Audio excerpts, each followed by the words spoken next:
우리 옆 사람과 인사합시다. 사랑하고 축복합니다. 더운 날씨에 이렇게 탁 오셨는데 은혜 받읍시다 이렇게 합시다.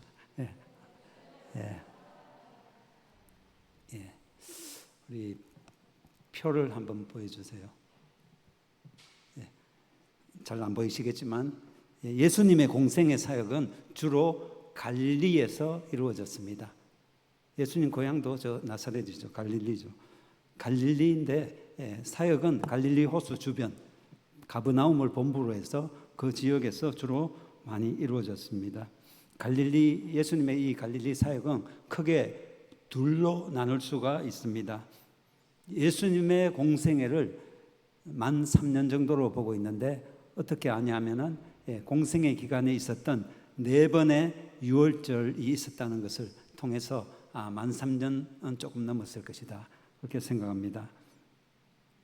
이 공생애에 있었던 4번의 유월절 중에서 두 번째 유월절 때 예루살렘에 올라가서 베데스다 목가에 있는 38년 된 중풍병자를 고치신 사건이 있습니다.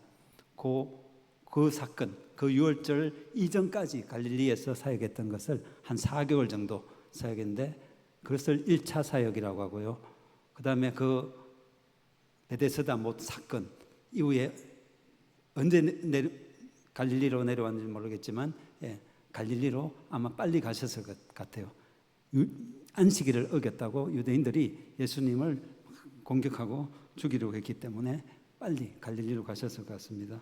그때부터 세 번째 유월절 때는 예루살렘에 가지 않고 그냥 갈릴리 지역에 계시면서 오병이어의 기적 사건을 행하셨습니다. 그때까지 아마도 한 1년 반 정도 갈릴리에서 사역하셨는데 그것이 2차 갈릴리 사역입니다. 오늘 본문에 나오는 이 내용은 1차 때 사건입니다. 예수님께서 가버나움 지역에서 사역하시다가 제자들에게 우리가 저편으로 건너가자 하시고 배를 타고 같이 가는 과정입니다. 우리가 뒤에 내용을 다 아니까 읽어보면 아시니까 그 뒤에 간 곳이 그라사 지방에 군대 귀신 들린 자를 만나서 고쳐주는 내용이 나옵니다. 그 일을 위해서 건너가는 과정에 있는데요. 오늘 본문은 그 가는 과정에서 일어난 사건입니다. 갈릴리 바다는 주변이 산과 언덕으로 둘러싸여 있습니다. 높지 않은 그런 나지막한 산들과 언덕들이 주변에 쫙 둘러 있습니다. 제가 신대원 총신신학대학원 3학년 졸업여행, 여름에 졸업여행으로 성지순례 갔다 왔습니다. 돈도 없지만 친구한테 이렇게 돼서 기가 얇아가 갔다 왔어요. 그 지역을 보고 왔습니다. 목회하는 중에 바빠서 못 간다고 꼭 가야 된다고 그래서 있는 돈 없는 돈 다 모아서 갔다 왔습니다. 갔는데 그 갈릴리 호수도 갔겠죠. 다른 지역은 우리보다 다 뜨거워요. 그 기온이 높고 덥습니다. 엄청 뜨거운데 건조해서 견딜만 한데 갈릴리 지역 가니까 이 호수가 있어서 물이 습도가 굉장히 높습니다. 후덕지근한 것이 우리 대구 데프리카라고 하는 이 대구 온도하고 비슷한 것 같기도 하고 더 심한 것 같기도 했습니다. 예수님도 대구하고 비슷한 지역에서 많이 사역했다는 것을 사셨다는 것을 알 수 있습니다.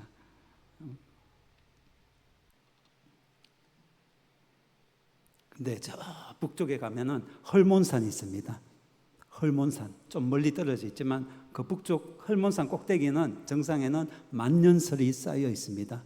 그만큼 공기가 차다는 거죠. 그 차가운 공기가 갑자기 남쪽으로 내려와서 갈릴리 호수에 내려오면은 갈릴리 호수 자체에 있는 뜨거운 공기가 만나서 갑자기 큰 이 기류가 변화가 일어나서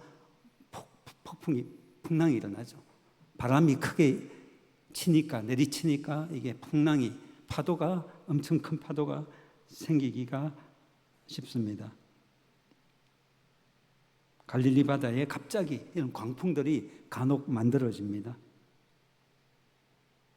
누가복음 8장 23절에 오늘 본문에 같은 내용들이 기록되어 있는데요. 예수님과 제자들이 배 타고 가는 그때에 마침 광풍이 호수로 내리쳤다고 했습니다. 아주 큰 풍랑이 일어난 것입니다. 풍랑. 그냥 우리 말로만 하면 이 감이 안 와요. 그래서 제일 좋은 게 동영상을 봐야 되는데 동영상을 못 구해서 그냥 그림이라도 한번 보는 게 그냥 말만 듣는 것보다 낫지 싶어서 그림 한번 띄워주십시오. 제자들이 배 타고 가는 그림. 이때 안 띄워주네요. 바다에 배 타고 가는데 광풍이 일어서 파도가 엄청나게 높이 치고 작은 배, 예수님의 제자와 12명과 예수님까지 13명이 타고 있겠죠. 그 배가 언제 순식간에 뒤집어질 수도 있고 파도가 높아서 들이닥치면 잠겨서 금방 가라앉을 수도 있고 엄청 위험한 상황입니다. 굉장히 배 타고 있는 사람은 두려움을 느낄 수밖에 없는 상황입니다. 배가 아래 위로 심하게 요동치고 흔들리고 파도가 쳐서 물이 배에 들어오기 때문에 가라앉는 것을 막기 위해서 제자들은 바가지 같은 걸로 막 물을 퍼내는데 아무리 퍼내도 역부족입니다. 침몰의 위기에 있는 그런 위태로운 상황에서 예수님은 배의 고물에서 베개를 베고 자고 있습니다. 이 물은 앞쪽이고요. 고물은 뒤쪽입니다. 뒤쪽. 뒤쪽에서 베개를 베고 주무시고 계셨어요. 오늘 본문의 내용은 공간복음이라고 불리는 마태복음, 마가복음, 누가복음에 모두 기록되어 있습니다. 그만큼 중요한 사건이라는 거겠죠. 이 사건을 통해서 예수님이 제자들에게 강하게 책망하신 말씀이 있습니다. 어찌하여 이렇게 무서워하느냐? 너희가 어찌 믿음이 없느냐? 오늘 본문에 그렇게 말씀하셨죠. 마태복음 8장 26절에는 어찌하여 무서워하느냐? 믿음이 작은 자들아 라고 했고요. 누가복음 8장 24절에 보면 그 중에 주여 주여 우리가 죽겠나이다 라고 제자들이 외칩니다. 두려움에 차서 우리가 죽을 것 같습니다. 지금 빠져서 죽을 것 같다고 외치고 25절에 보면 예수님이 또 책망하시죠. 너희 믿음이 어디 있느냐라고 하십니다. 이 말씀을 통해 보면 제자들이 지금 무서워하고 두려워하고 공포에 질려 있는 것은 믿음이 없거나 믿음이 작기 때문이라는 것을 알 수 있습니다. 우리가 가만히 앉아서 못 느껴 그렇지 진짜 우리가 그 제자들의 상황이라면 지금 배 타고 지금 풍랑 속에서 지금 있다면 얼마나 무섭겠습니까? 지금 정말로 제자들의 상황은 심각합니다. 지금 당장의 죽음이 눈앞에 있는 것 같이 보입니다. 갑자기 광풍이 호수로 내리쳐서 물결이 부딪혀 배에 들어와서 배에 물이 가득하게 되었습니다. 목숨을 위협하는 바람과 파도가 지금 얼마나 무섭습니까? 과거에 그런 식으로 배들이 많이 침몰해서 사람들이 빠져 죽은 사례가 여러 번 있기 때문에 제자들은 무서워하지 않을 수가 없습니다. 그런데 그 바람과 파도도 말씀 한마디로 잠잠하게 예수님이 만들었으니까 예수님은 얼마나 대단한 분입니까? 제자들이 지금 두려워서 무서워서 죽을까 봐 아우성치는 것에 대해서 예수님이 믿음이 없다고 하셨습니다. 근데 예수님이 제자들을 지적하고 책망하는 것은 두려워한다고 야단친 게 아닙니다. 왜 뭐라 했겠습니까? 야단 말씀하셨겠습니까? 그것은 믿음이 없기 때문입니다. 믿음 때문입니다. 죽을 위기 앞에서 두려워하는 것은 지극히 정상적인 반응입니다. 죽을 위기가 아니라 저는 치과만 가도 막 누워서 입 벌리고 있으면 겁납니다. 가기가 싫어요. 근데 안 갈 수가 없죠. 비행기 타고 외국에 갈 때, 난기류를 만나면 비행기가 막 심하게 기체가 흔들리고 때로는 막 가던 비행기가 툭툭 떨어져요. 그게 느껴집니다. 이렇게 툭툭 떨어지는 게 느껴져요. 그럴 때는 정말 겁납니다. 무섭습니다. 이러다가 추락해서 죽는 것이 아닌가. 비행기 추락하면 살아남기가 거의 어렵죠. 그래서 두려움을 느끼게 됩니다. 우리는 연약하기 때문에 이런 위기 상황이 오면 두려움을 느낄 수밖에 없습니다. 그것이 정상입니다. 지금 예수님이 제자들을 책망하시는 이유는 두려워하는 것 때문이 아닙니다. 믿음 때문입니다. 믿음이 없는 것에 대해서 그것이 잘못되었다고 계속해서 말씀하고 있습니다. 제자들이 지금 죽을까봐 지금 이 상황에서 두려워하고 있는데 왜 이것이 믿음이 없는 거하고 관련이 있는가? 그것은 예수님이 거기 계시기 때문입니다. 제자들이 이 상황에서 죽을까봐 무서워하고 아우성치는 것은 예수님이 누구신지를 생각하지 못하고 있기 때문입니다. 예수님이 누구신지 어떤 분이신지 안다면은 이 풍랑이 예수님이 타고 계신 이 배를 침몰시킬 수 없다는 것을 생각하게 될 것입니다. 좀 전에 불렀던 찬송가 내용대로 사납게 뛰노는 파도나 저 흉악한 막이나 그 어떤 것도 아무것도 예수님이 타고 계시는 배를 침몰시킬 능력이 없습니다. 뒤엎어 놓을 능력이 없습니다. 그것을 믿는 것이 믿음입니다. 더욱이 이 출항은 예수님의 명령에 따라 이루어졌습니다. 예수님이 제자들에게 저편으로 건너가자 해서 지금 가는 중입니다.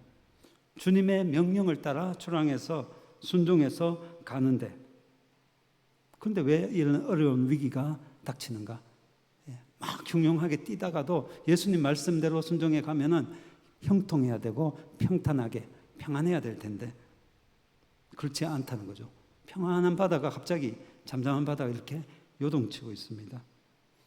우리도 마찬가지입니다. 주님 말씀대로 순종해서 가면 모든 게 잘 돼야 되는데 오히려 막 어려움이 닥칠 수가 있습니다.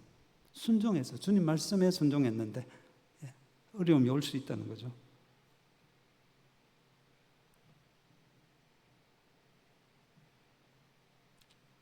근데 중요한 건 죽지 않는다는 거죠. 결코 망하지 않는다는 겁니다. 어려움은 만날 수 있고 광풍을 만날 수는 있지만 그것이 나를 망하게 할 수 없고 죽일 수가 없다는 겁니다.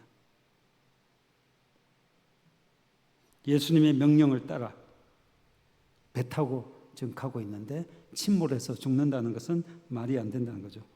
예수님이 바다 건너 그라사인 땅에 가서 군대 귀신 들린 자를 고쳐줘야 되는데 그 목적을 가지고 가고 있는데 중간에서 침몰해서 죽는다는 것은 말이 안 됩니다. 제자들은 지금 예수님이 가자고 하신 방향으로 가고 있습니다. 요나처럼 딴 데로 도망가는 것이 아니라 말씀에 순종해서 지금 가고 있는 중입니다. 저 건너편으로 건너가자. 예수님이 말씀하셨으니까 틀림없이 가게 되는 것입니다. 게다가 지금 예수님이 이 배에 함께 계십니다. 그러므로 제자들은 지금 이 위기 앞에서 두려워할 필요가 없는 것입니다. 두 가지 이유 때문이죠. 계속 이야기한 대로. 하나는 이 항해가 주님의 명령에 따라 순종해서 이루어진 것이고 또 하나는 지금 이 배에 주님이 함께 계시기 때문에 두려워할 필요가 없습니다. 믿음이 있다면 두려워할 필요가 없습니다. 제자들이 평소에 예수님이 누구신지를 잘 알았다면 어떤 거센 풍랑이 일어도 불안해하고 두려워할 필요가 없다는 것을 알았을 것입니다. 예수님은 육신을 가지셨기 때문에 매우 피곤하셔서 배의 고물 저 뒤편에서 베개 베고 주무시고 계셨습니다. 제자들과 지금 함께 계십니다. 그러나 제자들은 지금 예수님이 함께 계신다는 것의 의미를 잘 깨닫지 못했습니다. 오늘 본문에서 가장 중요한 부분이라고 할 수 있는 것은, 제가 중요하게 보는 부분은 예수님에 대한 제자들의 반응입니다. 41절을 보시면요, 그들이 심히 두려워하여 서로 말하되 그가 누구이기에 바람과 바다도 순종하는가 하였더라. 예. 그가 누구이기에. 예수님, 이때까지 좀 시간이 흘렀습니다. 지금까지 예수님이 하신 일들을 따라다니면서 보아왔습니다. 제자들이 예수님이 누구신지를 제대로 알았다면 그 상황에서 그렇게 두려워하진 않았을 것입니다. 그냥 예수님, 선생님, 주님, 지금 상황이 이런데 좀 도와주십시오, 해결해 주십시오라고 했겠죠. 그렇게 두려워하지는 않았을 것입니다. 지금까지 예수님이 행하신 수많은 기적들 보면서 평소에 예수님이 어떤 분이신지를 주의 깊게 관찰했다면 지금 이 풍랑이 이 배를 뒤집어 놓을 수 없다는 것을 알았을 것입니다. 평소에 예수님이 하시는 일 가만히 보면서 예수님이 중풍병자를 고치셨고, 맹인의 눈을 뜨게 하셨고, 나병 환자를 깨끗하게 낫게 하셨고, 귀신 들린 자의 귀신을 쫓아내주셨고, 이런 일들을 생각했다면 예수님의 긍휼과 자비와 사랑도 알고 있었고 알게 되었을 것이고, 예수님의 그 능력에 대해서도 알았을 것입니다. 이렇게 예수님을 바로 알았다면 그 어떤 것도 예수님이 하시고자 하는 일을 막을 수 없다는 것도 알았을 것이고, 주님이 계시는 한 자신들이 안전하다는 것을 알았을 것입니다. 그런데 이것을 생각하지 못하는 것이 믿음이 없는 것입니다. 예수님이 일어나셔서 잠잠하라, 고요하라, 바다를 향해서, 바람과 바다를 향해서 명령하니까 즉시로 조용해지니까 제자들이 예수님에 대해서 심히 두려워했다 했습니다. 방금 읽었던 41절에서 제자들이 심히 두려워했다.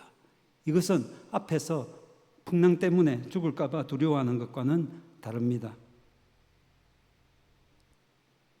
그 큰 풍랑과 파도를 말씀 한마디로 잠잠하게 만들어버리는 그 신적인 위험 앞에서 생기는 경외심을 뜻합니다.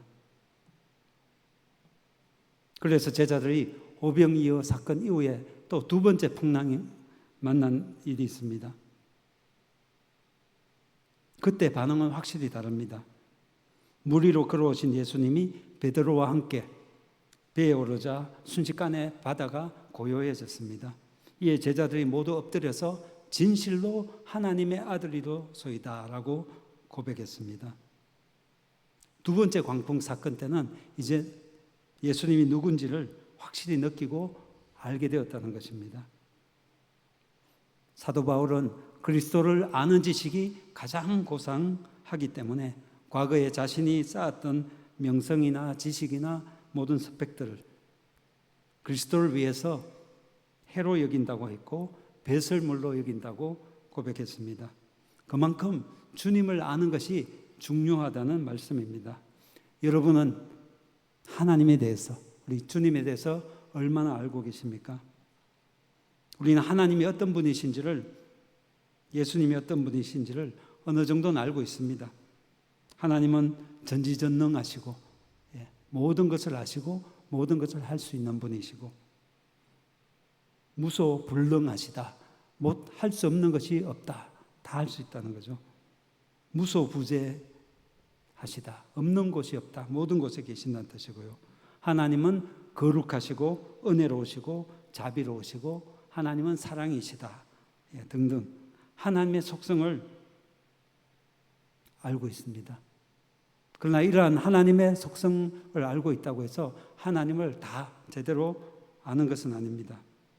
중요한 것은 이렇게 머리로 지식으로 아는 것보다 내가 직접 겪어서 경험해서 하나님을 알아야 진짜 아는 거란 거죠.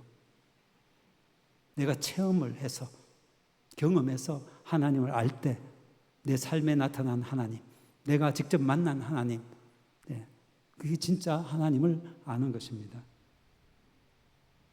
유명 연예인이나 스포츠 스타들을 좋아하는 열렬한 팬이 된 사람들이 그 유명 스타의 신상을 낱낱이 다 압니다. 나이도 알고 출신 고향은 물론이고 그가 좋아하는 음식이나 취미나 습관이나 팬이 되어서 다 안다는 거죠. 세세하게 압니다. 그런데 그렇다고 해서 그렇게 안다고 해서 그 사람과 안다고 할 수가 없습니다. 적어도 한번 만나서 식사라도 하면서 차도 마시면서 대화를 나누었다면 그래도 좀 아는 사이다라고 말할 수 있겠죠. 우리가 하나님을, 예수님을 아는 것도 그렇습니다. 성경을 통해서 또 목사님 설교를 통해서 조금은 정보를 알죠. 지식적으로 알게 되죠.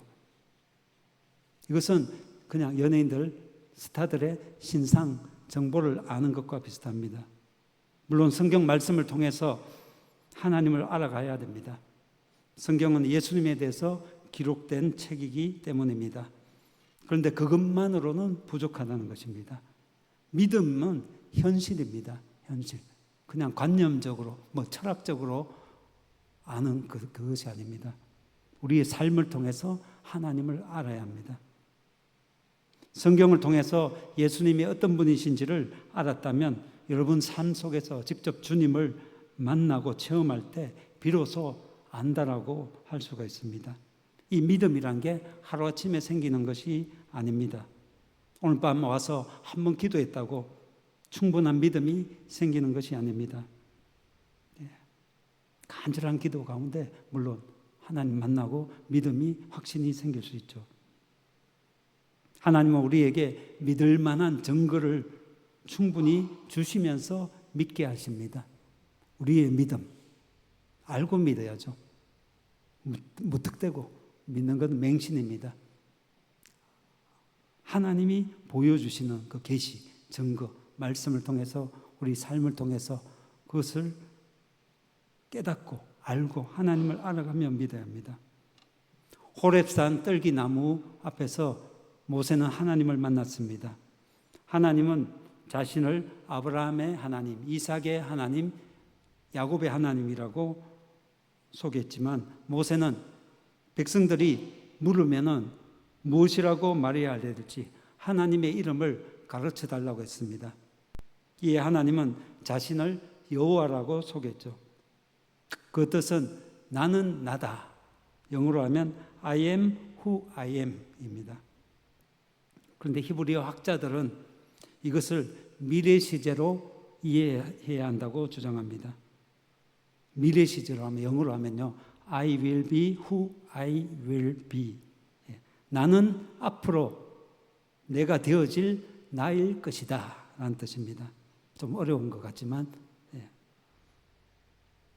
역사가 흘러가는 과정 속에서 내가 하나님인 것을 내가 너희에게 보여주겠다. 너희에게 보여주겠다. 이런 뜻입니다. 이는 이스라엘 백성들이 하나님이 하시는 일을 보고 느끼면서 직접 체험하면서 하나님이 어떤 분인지를 알아가라는 뜻입니다. 바로와 애굽 사람들에게 행하신 10가지 재앙과 또 불기둥 구름기둥으로 그들과 함께하며 인도하시는 보호하시고 인도하시는 하나님, 만나와 메추라기를 내려서 먹여주신 분, 반석에서 물이 나서 마시게 하신 분, 시내산의 불 가운데서 말씀하신 하나님을 경험으로 알라는 것이죠. 이스라엘 백성 가운데 샤켄은 그들 가운데 거주한다는 뜻입니다. 거한다. 성막을 이스라엘 진 가운데 한가운데 하나님이 계실 임재하실 성막을 짓도록 하셨고 하나님이 거기에 임재하셨습니다. 거한다, 샤켄 하셨다는 거죠. 그 하나님, 너희 가운데 거주하는 하나님을 알라는 것입니다.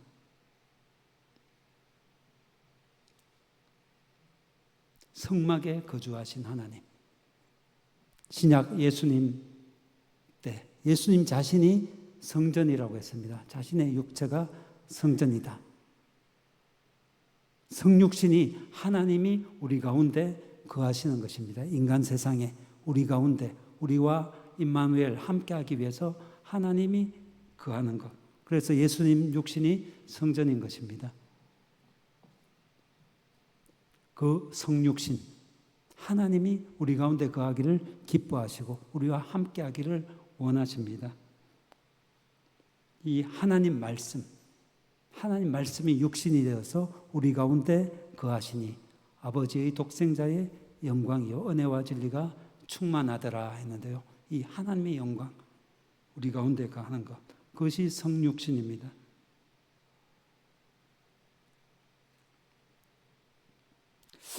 제가 청년 때 큐티를 대학생 때 처음 접했을 때 큐티 어떻게 합니까? 큐티 보면 쫙 본문을 읽고 짧은 본문을 읽고 그 중에 하나님이 어떤 분인지 또 예수님 성령님이 어떤 분인지 적고 그 밑에 또 교훈을 적습니다. 하나님 하라고 하는 거, 좋아하시는 일, 하나님 싫어하시는 일, 하지 말라고 하는 명령, 이것을 적고 그래서 적용하고 순종하는데, 교훈을 적용하는 것보다 더 중요한 것은 하나님이 어떤 분이신지를 아는 거라고 했습니다. 지식적으로 아는 것도 중요하지만 이렇게 내 삶 속에서 직접 만나는 하나님, 내 상황 속에서 역사하시는 그 하나님을 아는 것이, 경험하는 것이 하나님을 알아가는 것입니다. 제자들이 배를 타고 행선하는 중에 이렇게 큰 풍랑을 만나서 어려움을 겪은 것처럼 우리도 인생에 풍랑을 만날 때가 있습니다. 위기에 빠져서 고생할 때가 있다는 거죠.